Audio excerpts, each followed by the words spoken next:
también. CRC 89.1 Radio y Cadena Radial Costarricense no se hacen responsables por las opiniones emitidas en este programa.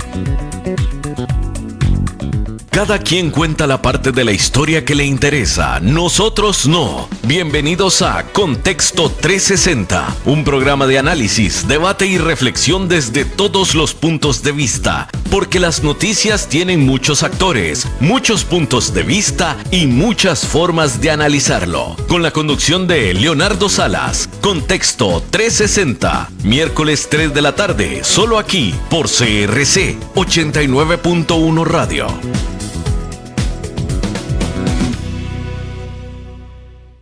Muy buenas tardes, estimada audiencia de Contexto 360. Les saluda Leonardo Salas, aquí en CRC 89.1 Radio. Iniciamos Contexto 360, 3 de la tarde, durante 60 minutos, primer programa del año 2026. Así que todavía 7 de enero se vale decir feliz año, ¿verdad? Todavía se vale. De hecho, íbamos a empezar la otra semana, pero entre Trump y Maduro no nos dejaron de otra más que iniciar de una vez, porque hay mucho de qué hablar y muchos temas en esta sociedad, en este mundo en el que estamos.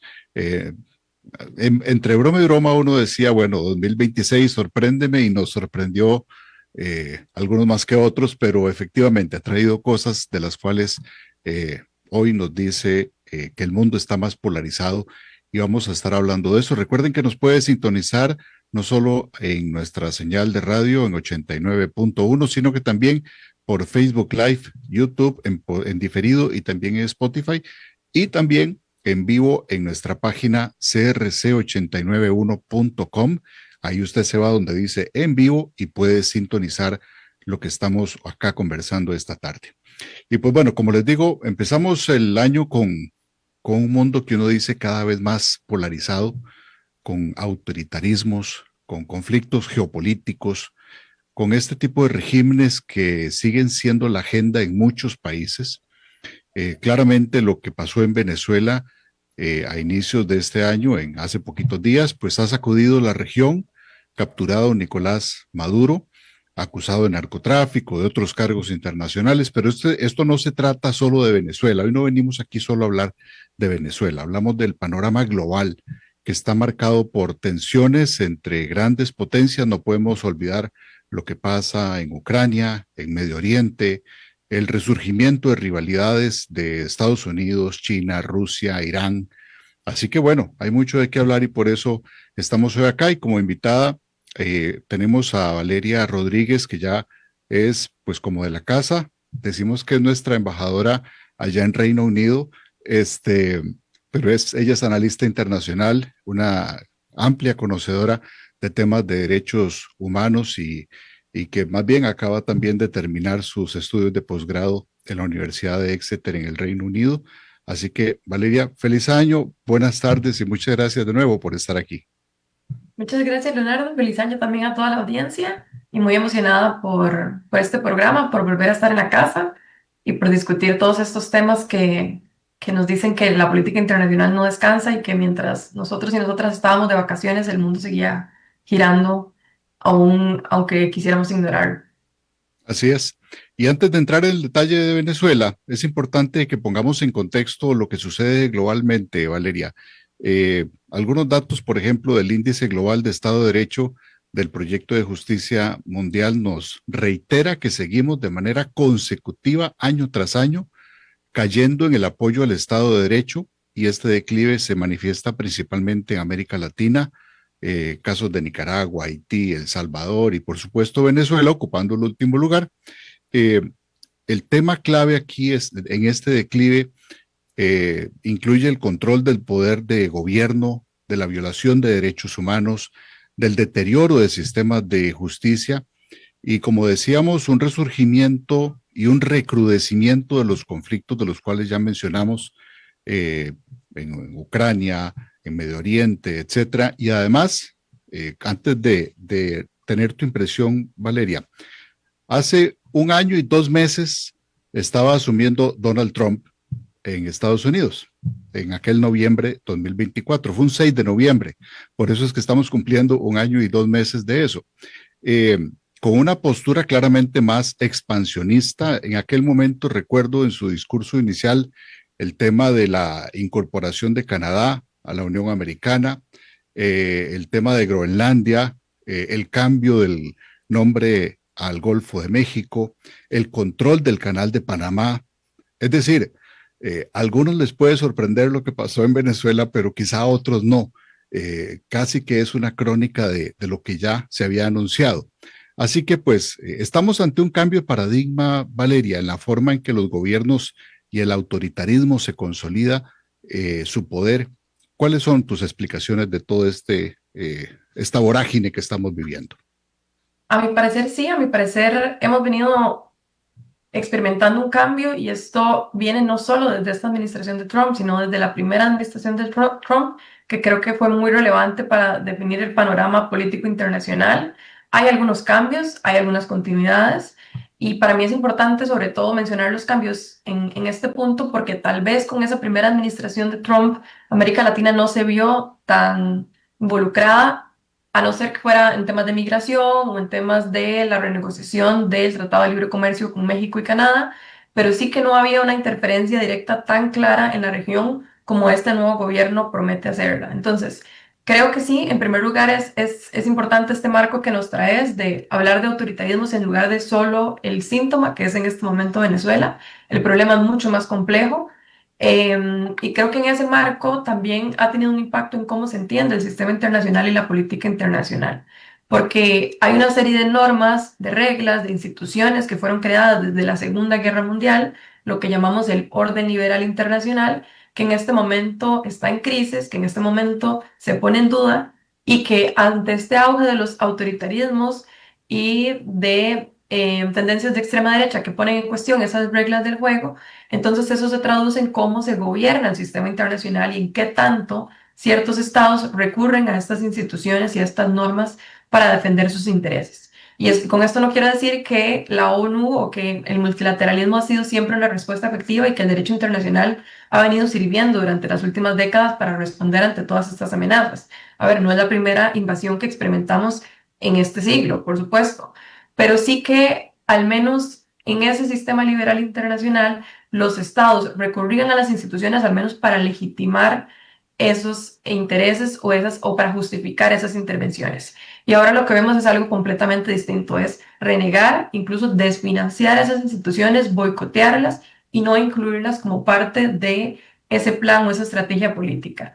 Y eso creo que lo vamos Solamente viendo te muy hago claramente. un paréntesis, porque lo que acabas de decir es muy importante en esas organizaciones multilaterales. Tengo algunos conocidos en varias agencias y en varios países de Naciones Unidas, y claramente no voy a decir los nombres para proteger su identidad, pero sí me han dicho, estamos muy preocupados por el constante, no solo ataque, sino recorte que está haciendo Estados Unidos a todo lo que tiene que ver con Naciones Unidas. Entonces, efectivamente, te lo digo, y perdón por la interrupción, pero va en la línea de lo que estabas diciendo. Sí, y es que tal vez a veces pensamos que en realidad la elección del próximo presidente de Estados Unidos tiene muy poco que ver con nosotros. Yo te lo puedo decir también desde una perspectiva muy personal, porque soy internacionalista, conozco el sector, es uno de los sectores más golpeados en este momento a nivel laboral. Personas muy cercanas a mí que perdieron sus trabajos, agencias de Naciones Unidas que están cerrando. Hace poco, IAS Costa Rica anunció que cerraba sus operaciones, una organización que llevaba años interfiriendo y apoyando el sector humanitario. Entonces, sí, tenemos un sector humanitario desfinanciado, también la agenda de derechos humanos desfinanciada, los objetivos de desarrollo sostenible desfinanciados, y con esto no quiero referirme solo a las implicaciones sobre el sector, es que hay una agenda de desarrollo que se encuentra desfinanciada y que por eso hay cierto tipo de políticas y de movimientos, incluso de sociedad civil, que ha sido muy activa en la defensa de la democracia, del Estado de Derecho, que está completamente neutralizada, porque la gente necesita comer, la gente necesita un salario para seguir haciendo este tipo de actividades y para incidir políticamente y defender ciertas causas. Entonces, y esto también tiene un efecto, no solo en el sector y en la democracia y en el Estado de Derecho, sino también en el soft power, esa capacidad de interferir, ese poder blando de los Estados Unidos que siempre se vendió como esa potencia que defendía los valores de la libertad, la democracia y que esa era la justificación para varias de sus intervenciones. Hoy vemos muy claramente que la intervención en Venezuela no tiene nada que ver con democracia y no tiene nada que ver con la defensa de las libertades. Entonces también vemos de alguna manera una transformación en esas narrativas del poder y que con un impacto en el mediano y largo plazo en cómo se ve esa nación norteamericana y cómo se siente también a efectos de otros países que presencian o que atestiguan este tipo de intervenciones. Sí, es Valeria. Y ya vamos a hablar de eso, porque pareciera que esa tan esperada transición a la democracia, pues se está tardando más de lo debido en llegar a Venezuela, por lo menos no como ellos esperaban. Ya voy a traerles un testimonio de eso también acá al programa.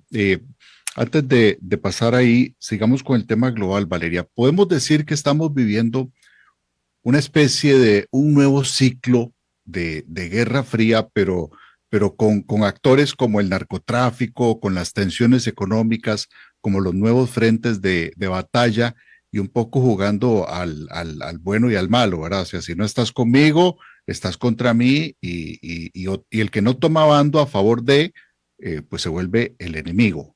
¿Cómo lo ves? Totalmente. Yo creo que hay que contextualizar esto en todas las situaciones que vinimos presenciando y atestiguando igualmente el año pasado.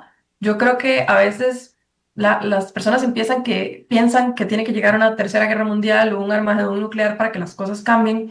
No es necesario que se caiga tampoco un muro para que las cosas cambien. Y en política internacional, este año que pasó, el 2025, fue muy claro en cómo el sistema se fue desmoronando poco a poco, aunque no hubiera un impacto real o aunque no viéramos un acontecimiento como el que sí vimos el sábado pasado, que tal vez nos impactó y que nos dijo, bueno, tal vez las cosas están cambiando. En realidad ya venían cambiando.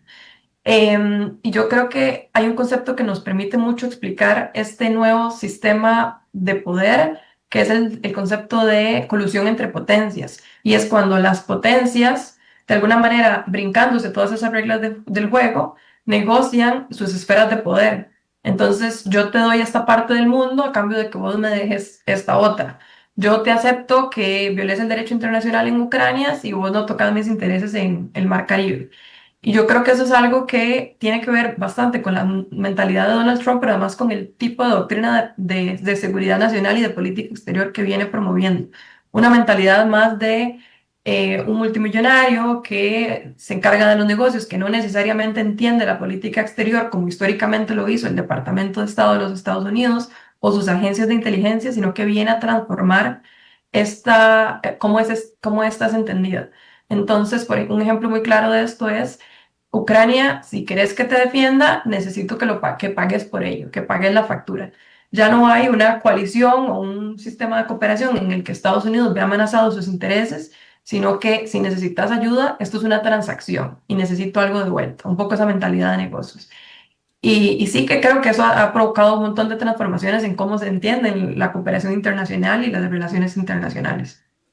¿Qué opinión te merece que se haya mencionado, y no es la primera vez que lo hace Donald Trump, eh, en sus primeras declaraciones luego de la detención de Maduro, hace una alusión directa, no es ni siquiera solapada, sino directa a la doctrina Monroe, y explicarle tal vez un poquito de eso a la audiencia, y cómo calza eso con el tema de lo que luego de Venezuela ahora Estados Unidos y sus principales asesores hablan de ahora sí, directamente de Groenlandia, ¿verdad?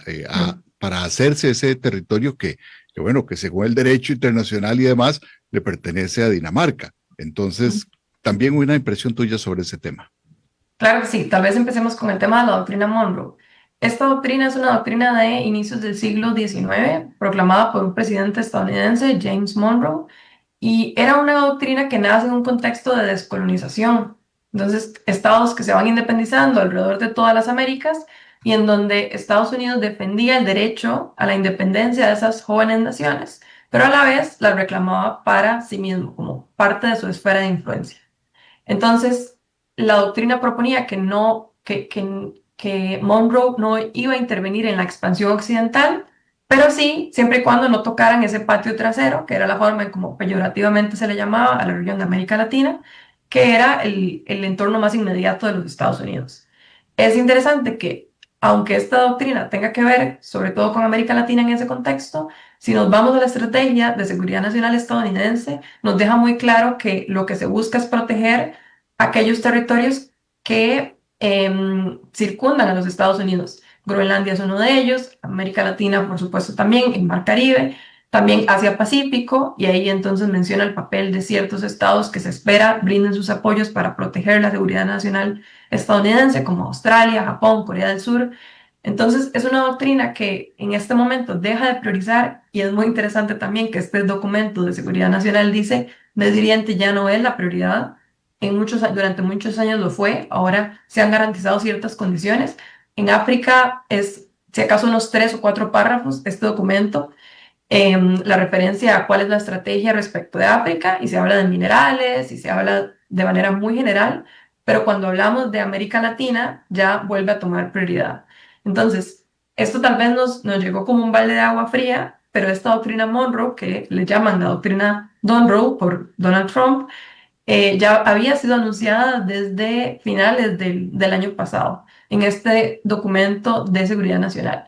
Y es bastante interesante que lo que estamos viendo en Venezuela es profundamente coherente, que la estrategia de Donald Trump en distintas regiones ha sido completamente coherente y que es muy fácil a partir de leer esos documentos de inteligencia y de seguridad nacional entrever cuáles son las verdaderas intenciones y también de alguna manera anticipar un poco cómo se está moviendo el poder. Efectivamente. Y me imagino que entonces lo de Groenlandia calza también con ese panorama, ¿verdad? Con esa doctrina y con ese afán. Calza perfectamente, es parte de eso que considera Estados Unidos su esfera de influencia. Sin embargo, hay que decir que aunque Estados Unidos reclama para sí ciertos territorios y reclama tener esa influencia, no tiene ninguna intención de una interferencia directa. Y esto lo estamos viendo clarísimo en Venezuela. Estados Unidos no movilizó tropas suficientes que permitan una invasión. Pareciera que no hay ningún interés en dominar y promover esa transición de gobierno desde adentro. Incluso el discurso de los Estados Unidos en el Consejo de Seguridad de las Naciones Unidas fue: no estamos ocupando un territorio, porque no hay ninguna intención de ocuparlo, que es también un poco lo que sucedió con Irán, con estos ataques a las instalaciones nucleares. Son ataques, son golpes muy específicos que permiten desestabilizar, pero que la idea es que más bien esos sistemas se desgarren desde adentro. Y yo creo que esa es la apuesta en este momento en Venezuela, creo que también es la apuesta en Irán, porque también este año bueno, desde finales del año pasado vemos que hay una serie de movilizaciones en Irán, entonces no podemos perder de vista que eso también está sucediendo al mismo tiempo, y yo creo que esa es la apuesta. Aunque se reclaman para sí esos territorios, la intervención es limitada, siempre y cuando no se amenacen los intereses de los Estados Unidos, porque hay también intervenciones más directas. Por ejemplo, hoy vimos la noticia de que 2 barcos petroleros fueron intervenidos en el Mar Caribe y otro cerca en la parte nórdica, cerca de Dinamarca. Entonces, bueno, ahí es claramente un mensaje hacia China, hacia Rusia: si esta es mi región, tenés que abstenerte de intervenir en ella. Y estoy dispuesto a tomar las medidas necesarias para defenderla. Pero eso sí, eso no implica una movilización enorme de tropas, no implica las invasiones a las que hemos estado acostumbrados a inicios del siglo por parte de los Estados Unidos, sino otra forma de intervención menos directa e igualmente transformadora. Claro, diversos juristas y especialistas en derecho internacional, entrando al tema de Venezuela, han catalogado la intervención o la captura de Maduro como, pues, como una violación a ese derecho internacional. Inclusive diarios muy reconocidos de Estados Unidos así lo han calificado, que eso fue una violación al derecho internacional. Un colega me decía hoy en la mañana, me decía, bueno, bienvenido a la Realpolitik, ¿verdad? Porque ya pareciera entonces que violar el derecho internacional pues ya no tiene tanta importancia, ¿verdad? Ya no parece pecado. Y alguna gente inclusive, debo decir que también aquí en Costa Rica, ha defendido esa intervención de Trump y de Estados Unidos en Venezuela. Claramente no estamos tampoco, porque hay gente que que tiende a ver las cosas como de los héroes contra los villanos, y no, a veces hay dos héroes y a veces hay dos villanos, ¿verdad? Que puede ser un poco esta historia, porque aquí no estamos defendiendo a Maduro para nada. Eh, pero lo que sí es cierto es que hay consenso entre los que saben de derecho internacional, que fue una violación a ese derecho internacional. Eh, y aquí te quiero preguntar, ¿había otra forma de hacer esto, de capturar a Maduro? Porque los venezolanos también no dejan de tener razón diciendo, bueno, pero es que la región nos dejó solos, nadie nos ha ayudado, cuando pedimos ayuda nadie vino a socorrernos, y pues más bien hay gente que aplaude lo que hizo Estados Unidos. Entonces, ¿cuál es tu visión sobre este hecho en particular así y ese tipo de intervención? Sí, sí habían formas, pero también yo creo que, o sea, voy a dar dos visiones, la visión del derecho internacional y lo que esperamos y de forma idealista que ocurra, y la otra que es la visión de la realidad, porque aunque sigamos diciendo que hay formas, la realidad que presenciaron y que sufrieron los venezolanos durante décadas es que eran profundamente ignorados por no solo por los gobiernos latinoamericanos, sino también por otros gobiernos que también tienen intereses coloniales en la región. Entonces, hay un principio de derecho internacional que se le llama la responsabilidad de proteger, que implica que esta idea de autodeterminación o de soberanía no puede ser absoluta, no puede ser una licencia al poder político para que viole derechos humanos de sus ciudadanos y nada más afirme, ustedes no pueden interferir sobre mis asuntos internos, porque también existen los derechos humanos, también existen una serie de tratados internacionales que estos estados están obligados a cumplir. Y entonces, este principio de responsabilidad de proteger, lo que dice es que en estas circunstancias extremas, los estados pueden, por medio del sistema de Naciones Unidas, acordar una intervención. Lo que sucede es que para acordar una intervención igualmente hay que pasar por el Consejo de Seguridad de las Naciones Unidas. Y el Consejo de Seguridad tiene 5 miembros permanentes con poder de veto, entre los cuales están China y Rusia, aliados importantes del régimen venezolano. Entonces, aunque yo pudiera decir, sí, había otra solución que implica la no intervención, la cual tampoco voy a defender, esta solución no es realmente una solución que satisfaga a la mayoría de personas venezolanas que estaban solicitando ser escuchadas por los casos de tortura, de ejecuciones extrajudiciales, de desapariciones forzadas. Y es acá donde también el derecho internacional tiende a quedarse muy corto frente a la realidad del poder político. Pero bueno, aquí lo que quisiera también decir es, normalmente terminamos quejándonos de que las Naciones Unidas o que el derecho internacional no sirve para nada, pero bueno, al final quienes pactaron esas normas son precisamente los que no nos están dejando que se interfieran en asuntos internos que merecen cuidado y merecen atención y merecen protección de los derechos humanos. Entonces, no fue que esas normas nos fueron dadas y ya, sino que esas mismas potencias negociaron que esas normas sean inaplicables a este punto.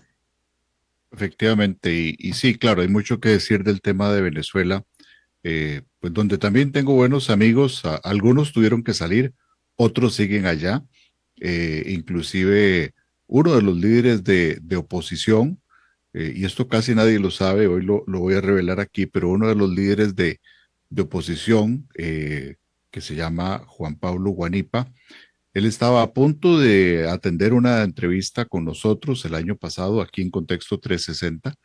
Él inclusive fue gobernador de Zulia y estaba a la par de María Corina Machado, de Edmundo González, etcétera. O sea, era una persona muy cercana a ese grupo. Y estábamos ya coordinando una entrevista cuando se dio el secuestro del que fue el sujeto. Es decir, lo secuestraron y hasta la fecha pues no supimos nada más de él. Lastimosamente pues no solo no pudo estar con nosotros en el programa, sino que además pues de nadie más sabe de él y probablemente esperemos que sea uno de los presos políticos de los que nadie sabe y no de los que han sufrido otro tipo de cosa peor. Pero es muy lamentable todo este tipo de violaciones a los derechos humanos que ha habido en Venezuela, sin duda alguna. Y además hoy en la mañana, Valeria, te quiero leer un testimonio de una persona, y para que nuestra audiencia también lo escuche, un testimonio que le pedí a una persona que vive en Venezuela, tampoco voy a revelar su identidad por razones obvias, porque todavía hay persecución de los que dan algún tipo de declaración o alguna referencia por el régimen chavista. Y yo le pregunté cómo se vive hoy a 3 días de lo que sucedió, cómo está viviendo hoy el venezolano.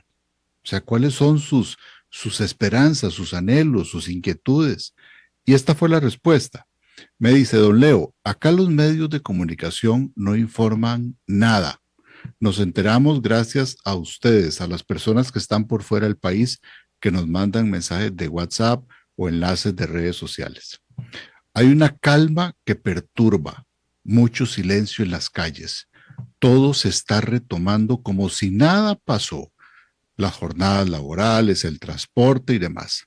Prácticamente no se debe hablar del tema ni publicar información para evitar detenciones. En Caracas hay muchos colectivos en la calle. Valga la aclaración, y aquí el paréntesis, colectivo le llaman ellos a civiles armados que están destinados a matar al que no esté a favor del gobierno. Así tal cual. Continúo. Entonces, nos dice esta persona que hay muchos colectivos en la calle, zonas sin electricidad, mucha tensión, y las personas salen a trabajar como si nada estuviera pasando, es decir, como obviando el tema. Continúa este testimonio. De verdad, hasta este momento no hay claridad en el proceso. Hay opiniones divididas y a la espera de la transición. Muchos chavistas están preocupados, pero es por las fechas de pago de los bonos porque es el ingreso mensual. Hay que recordar, y esto es paréntesis mío, que el gobierno de Venezuela les da un pago en bonos mensualmente a todos los que son sus seguidores, por así decirlo. Continúo. Hace 2 días en Miraflores, que es donde está la casa presidencial, comenzaron a volar unos drones y los colectivos comenzaron a disparar confundidos.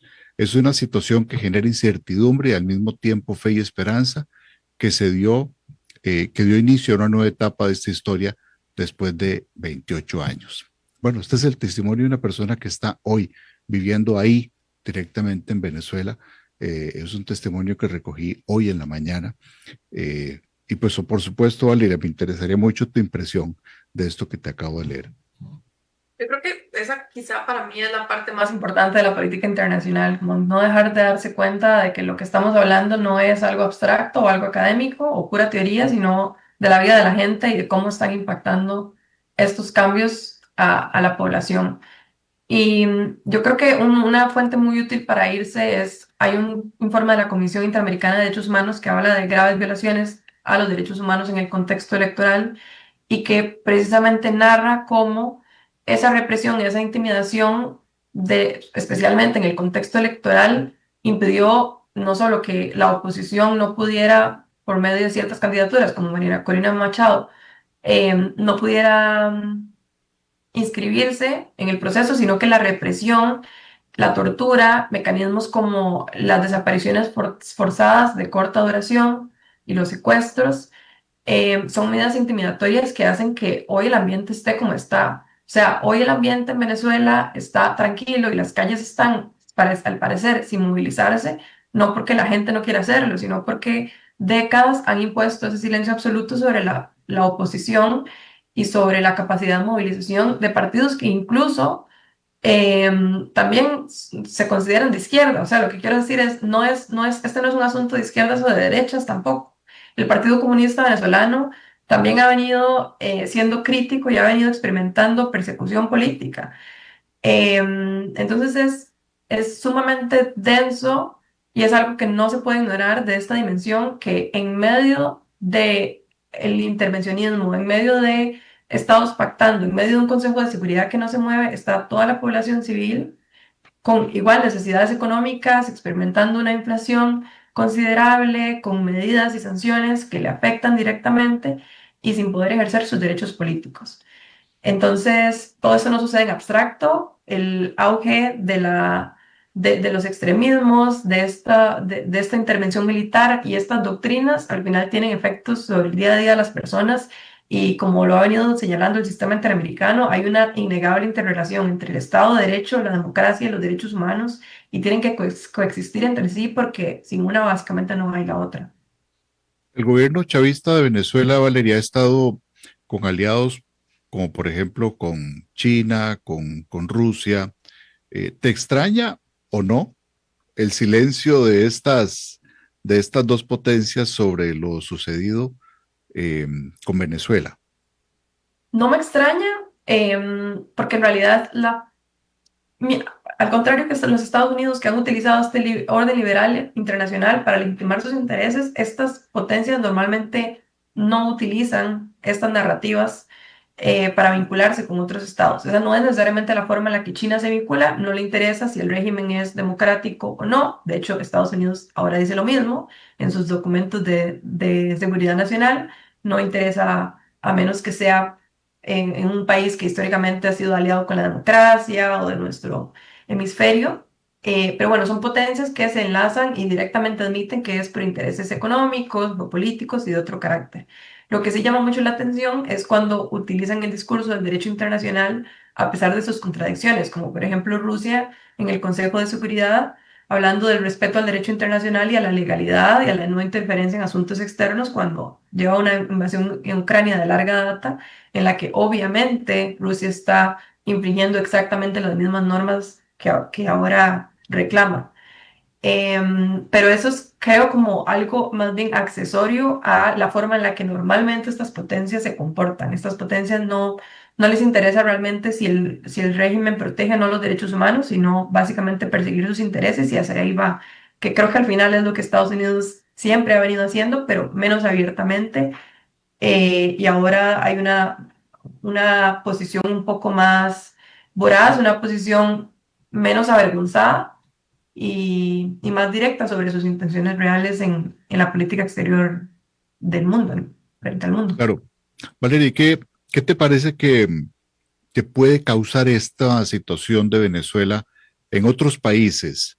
Ya sabemos que hay una amenaza franca, directa, hecha por Trump a Colombia, ¿verdad? De una manera muy, muy directa, con el perdón de nuestros oyentes, pero básicamente lo que le dijo, traduciéndolo al español, es que al presidente Petro de Colombia es que cuide el trasero, Sí, básicamente le dijo esas eso, fueron las palabras que usó, sí. ¿verdad? Literalmente, y pues claramente también ha habido problemas con México, ¿verdad?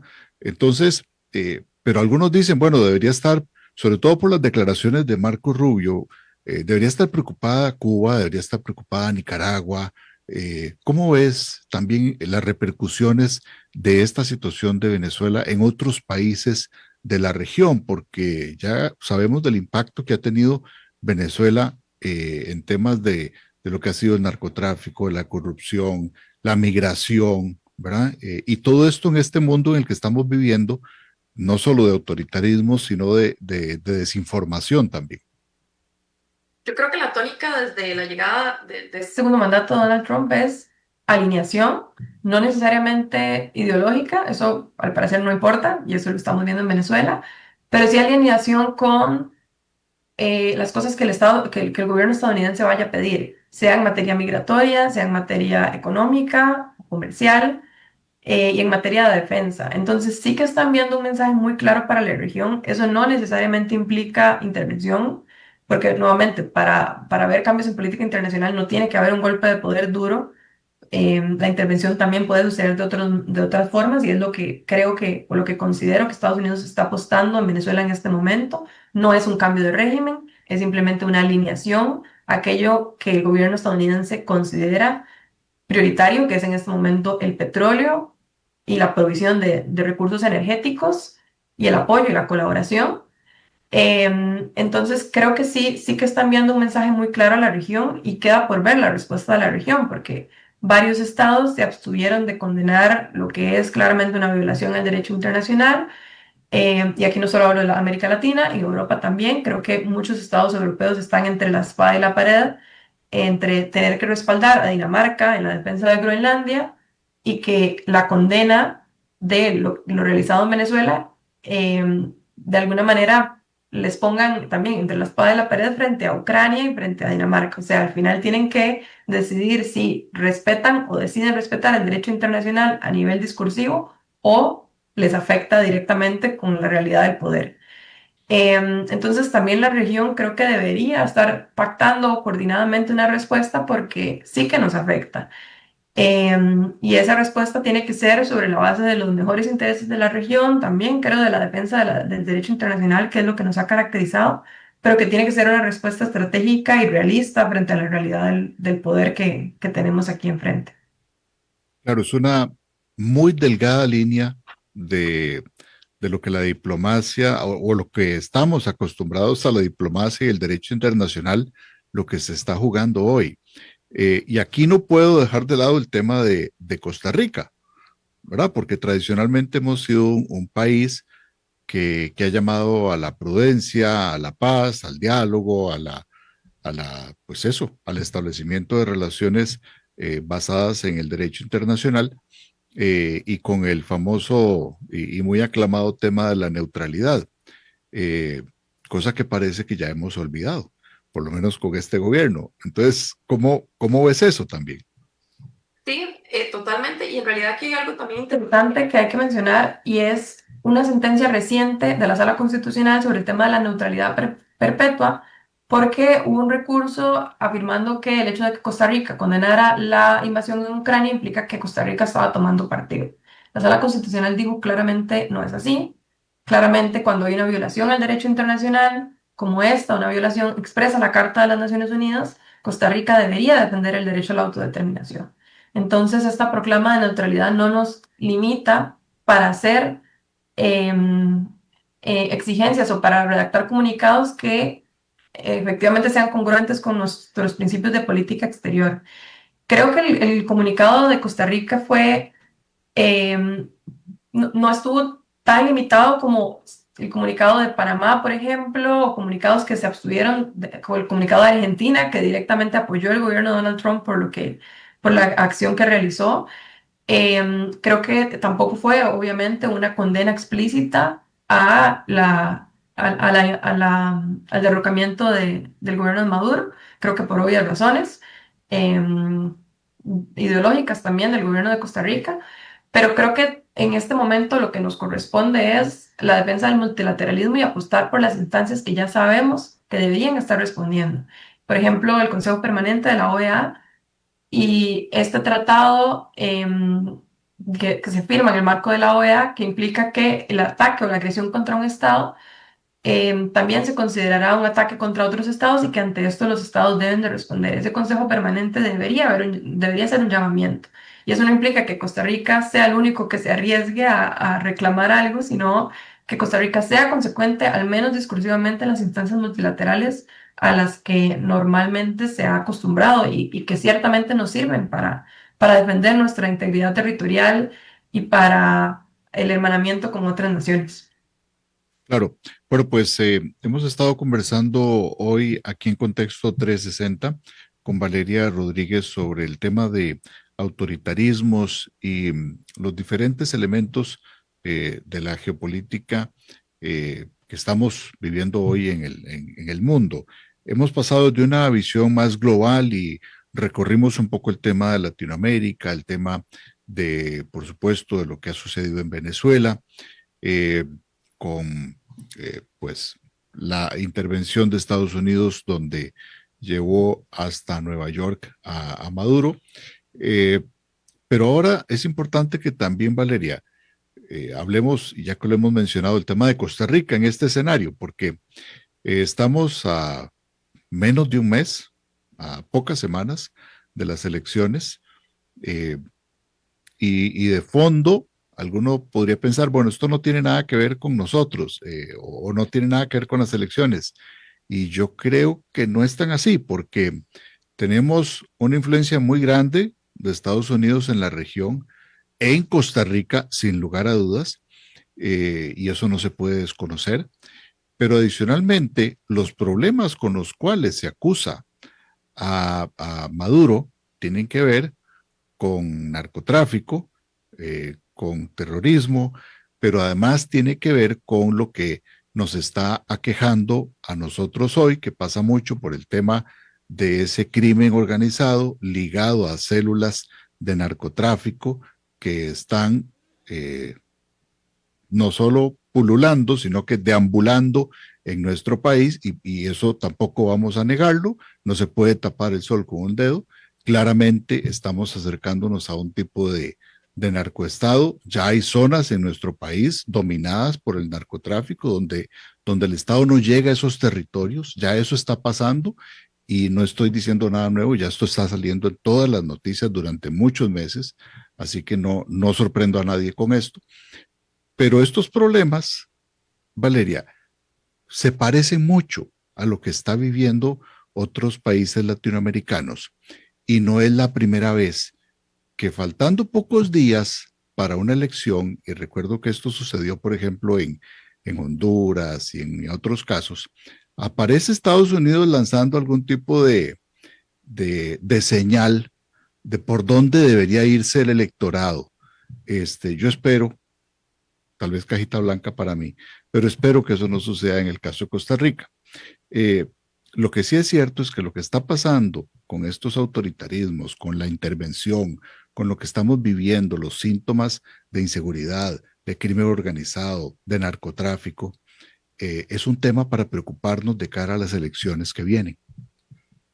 Yo creo que definitivamente atinas en un punto muy relevante, y es esa intervención que sucede en medio de las elecciones. Un ejemplo clarísimo es Honduras. Honduras recién tuvo elecciones y 2 o 3 días, no recuerdo exactamente, antes de las elecciones, Juan Orlando Hernández, expresidente de Honduras, fue indultado. En medio del Condenado contexto... por narcotráfico, ¿verdad? Por tribunales estadounidenses, y fue indultado. Exacto, era una condena de 45 años y había todas las pruebas posibles, o sea, era un caso ya saldado, ya Juan Orlando Hernández estaba cumpliendo su pena y fue indultado 1 o 2 días sí, antes de las elecciones, y Juan Orlando Hernández apoyaba una tendencia electoral también. Entonces, como de alguna manera se dice que fue un movimiento político en medio de las elecciones. Yo creo que como Costa Rica también viene enfrentando graves problemas de narcotráfico, de inseguridad, creo que tenemos que estar muy conscientes de los alcances y de que la mejor medida que puede ofrecer un Estado en estas circunstancias de intervención es tolerancia cero contra el narcotráfico. Y creo que el Estado no puede brindar ningún signo, ni ningún partido político, y sobre todo en temas de financiamiento, ningún signo de cooperación con el narcotráfico, porque al final la afectación es directa. Los Estados Unidos han sido claros con México, con Colombia, en cuál es su política en cuanto a narcotráfico. A ver, esto no necesariamente implica que lo de Maduro sea exclusivamente un asunto de narcotráfico, creo que hay un montón de otros factores implicados, pero que Costa Rica responda adecuadamente y que sea coherente con la lucha contra el narcotráfico, para mí es un límite o una barra que Estados Unidos no está dispuesta a permitir que nosotros actuemos en contrario. Y es muy peligroso apostar por opciones que no puedan dar esa seguridad, no solo jurídica, sino esa seguridad también a los Estados Unidos y a otros actores regionales, de que el combate es claro, de que no hay ninguna vinculación. Claro, cuando uno ve que hay ataques sistemáticos a la libertad de expresión, a la libertad de prensa, a los medios de comunicación, a otras instituciones, a otros poderes del Estado. Y no hablo de Costa Rica, aunque pareciera que esté hablando de Costa Rica, porque todo eso ya lo estamos viendo aquí. Pero cuando eso se da, es atentar, y eso parece que no lo hemos comprendido, estamos erosionando nuestra democracia y estamos afectando. Cuando uno dice democracia, lo dice fácil, porque como la mayoría de la población costarricense no sabemos lo que es vivir en autoritarismo, no sabemos lo que es tener un régimen de dictadura, ni un régimen militar, porque ya eso hace mucho tiempo pasó aquí, y las generaciones actuales no lo saben. Pero el hecho de que hoy vivan en democracias plenas solo el 8% de la población del mundo, y nosotros somos uno de esos países, debería hacernos reflexionar de la poca conciencia que estamos teniendo de ese respeto a los medios de comunicación, a los otros poderes. Yo no digo que todos tengan que quedarse abracitos y besitos, no se trata de eso.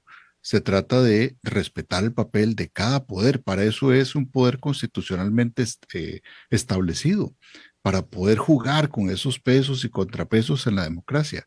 Eh, de alguna manera, Valeria, ¿te parece que podemos aprender de lo que ha pasado en Venezuela para que en algún momento fue todo un símbolo de democracia en Latinoamérica? Hoy parece mentira, pero Venezuela fue un símbolo de país democrático en Latinoamérica. Y vean hoy cómo está. Podemos aprender de esta lección. Creo que deberíamos aprender de esta lección y sí, totalmente, no se aprende por cabeza ajena. A veces pasa que no nos damos cuenta de la suerte geográfica que tuvimos, porque eso fue absoluta suerte, nacer en este país, más allá de las conquistas que también hicieron nuestros antepasados, pero bueno, que mantenerla y que la democracia sea tan sólida por tanto tiempo y que sus instituciones permanezcan ahí, definitivamente ha sido o es algo que creo que debemos defender. Y yo creo que tiene mucha relación con esto que venías trazando desde el inicio, es que hay un auge de los autoritarismos a nivel global, no somos ajenos a esa tendencia. Y ser consciente de ello es no querer también participar de cualquier asunto que afecte a esa tendencia. Al final, cuando estamos defendiendo el derecho internacional, cuando defendemos las normas, no es porque queremos defender algo abstracto, es porque sabemos que el derecho normalmente es una restricción contra el poder y el derecho previene que el poder se expanda de una forma desmedida como un caballo desbocado que va a afectarnos a todos y a todas eventualmente. Entonces, cuando defendemos que un Estado no sea, que su soberanía no sea violada, y cuando defendemos también que el Tribunal Electoral pueda realizar sus funciones, tiene que ver exactamente con lo mismo. Tiene que ver con prevenir la expansión del poder político y darle límites para que tenga que actuar en el margen de la legalidad. Porque una vez que esas barreras se levantan, es muy peligroso para la democracia, es muy peligroso para el sistema internacional, es muy peligroso para la región.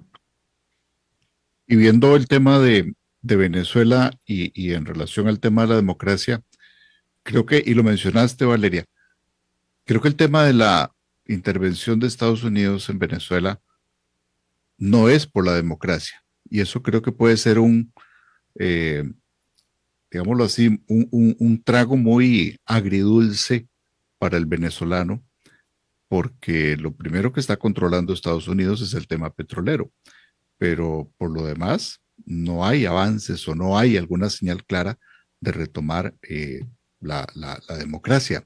De hecho, hay muchos especialistas también que han coincidido con esto en las últimas horas, y es que viendo las señales, la democracia no parece ser el tema prioritario.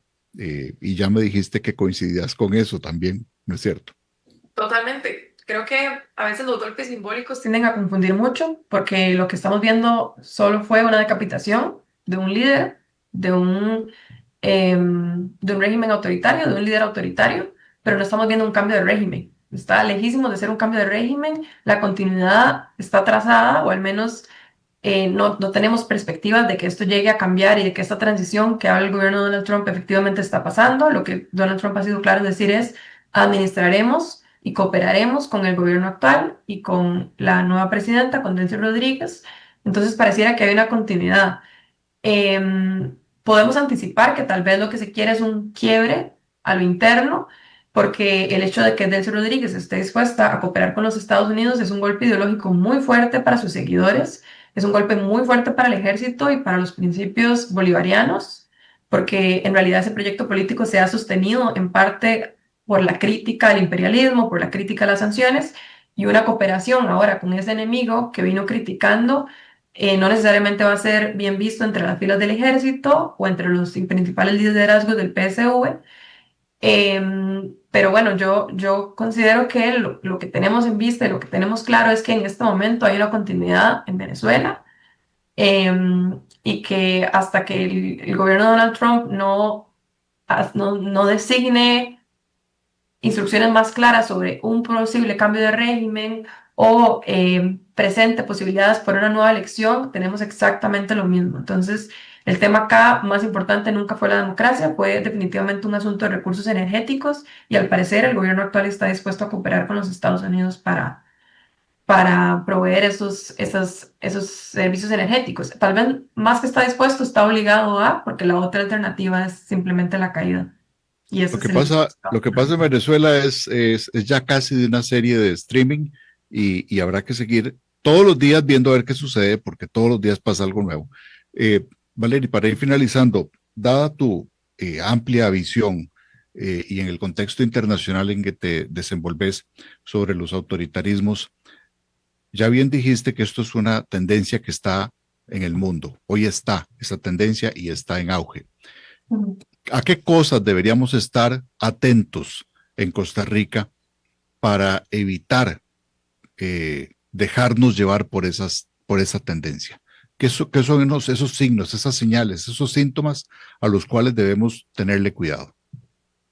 Yo creo que el primero de ellos es el respeto a las instituciones. Las instituciones tienen una función, el Poder Judicial, el Poder Electoral, cuando las hay, y esas funciones son límites para el poder que deben cumplirse sin ninguna duda. O sea, se tiene que dejar, más allá de las críticas, de los cuestionamientos políticos, se tiene que dejar a esas instancias continuar, por mucho que no nos gusten o que nos parezcan ineficientes, porque son esa primera línea de defensa de la democracia. Luego, otra de las circunstancias que para mí es clara son los discursos de odio. Por ejemplo, hoy el gobierno de Donald Trump hablaba de colgar a senadores por sus afirmaciones. Este tipo de comentarios son inadmisibles en un contexto democrático y este tipo de comentarios no suceden solo en Estados Unidos. Yo creo que cada vez que existen comentarios de este tipo contra opositores es un golpe a la democracia gravísimo y aunque no nos agraden esos opositores, hay que defender desde todas nuestras fuerzas, desde todas nuestras posibilidades, el derecho a la disidencia. Creo que la disidencia es fundamental y que eso es lo que nos ha hecho el país que históricamente hemos sido. Y creo que también las violaciones a derechos humanos son otra afrenta clara. La expansión del poder punitivo del Estado, por ejemplo, cuando el Estado busca sancionar o busca expandir ese poder punitivo contra ciertos grupos, incluso aunque los consideremos malignos, aunque los consideremos, aunque nos opongamos a ellos, como por ejemplo el gobierno de Nayib Bukele, como lo vino haciendo con personas privadas de libertad, al final esa extensión del poder político termina persiguiendo a opositores y termina extendiéndose hacia lugares que quizá no teníamos la intención, pero que esa es la consecuencia de otorgar más poder a aquellos que ya lo tienen. Entonces yo creo que yo priorizaría estos tres elementos que te vengo comentando. Bueno, estupendo. Y ahora que mencionas a Bukele, bueno, nuevamente viene la otra semana aquí a Costa Rica. Alfombra roja para el señor que viola los derechos humanos en El Salvador flagrantemente. Eso es una vergüenza para nuestro país. Hay que decirlo así. Valeria, y que pues, se religió irregularmente. Absolutamente, no, sí. Vamos a tener que hacer otro tema, otro programa solo para eso. Valeria, te agradezco mucho. Siempre es un placer conversar con vos y pues que nos des tu visión fresca y actualizada sobre lo que sucede en el mundo. Así que pues bueno, te seguimos teniendo aquí en nuestra lista prioritaria para analizar estos temas y muchas gracias por haber estado con nosotros. Gracias a vos y a toda la audiencia por la escucha activa. Muchas gracias a Valeria Rodríguez por este análisis. Así que bueno, ya saben, geopolítica, alerta para todos. Valoremos la democracia, la libertad, el Estado de Derecho y todos a votar el 1 de febrero. Que no digan después, que no se quejen, todos a votar 1 de febrero. Esto fue Contexto 360 por CRC 89.1 Radio. Nos encontramos la otra semana. Muy buenas tardes. Gracias por acompañarnos en Contexto 360, un espacio con el objetivo de